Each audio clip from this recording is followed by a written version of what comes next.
Welcome to Penrose Learning, where we make understanding easy. In this video, I will compare Figma versus Figuarts. Figma is a powerful web-based interface design tool, enabling real-time collaboration for digital product creation. In contrast, Figuarts are highly detailed, articulated action figures from Bandai, cherished by collectors for their intricate designs and posability.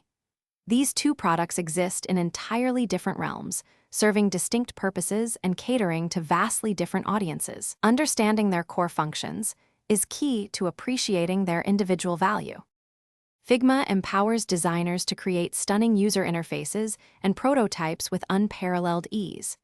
Its cloud-based nature means multiple team members can work simultaneously on the same file, fostering seamless collaboration.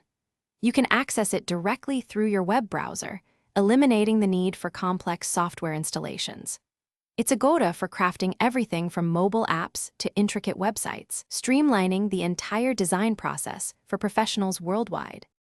Figuarts figures are renowned for their exceptional articulation, often boasting over 30 points of movement, allowing for dynamic posing.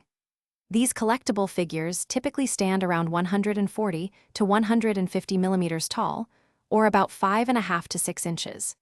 They meticulously recreate beloved characters from popular anime, manga, and video games, appealing to enthusiasts who value intricate sculpts, vibrant paintwork, and a wide array of interchangeable accessories for display.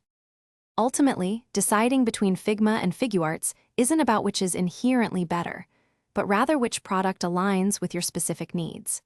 If you're a designer seeking a collaborative, powerful tool for digital product creation, Figma is your answer. However, if you're a collector passionate about high-quality, articulated figures from your favorite franchises, then Figuarts will undoubtedly bring you joy.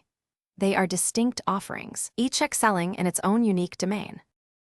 Thanks for watching. If this was helpful, leave a like and consider subscribing. See you next time.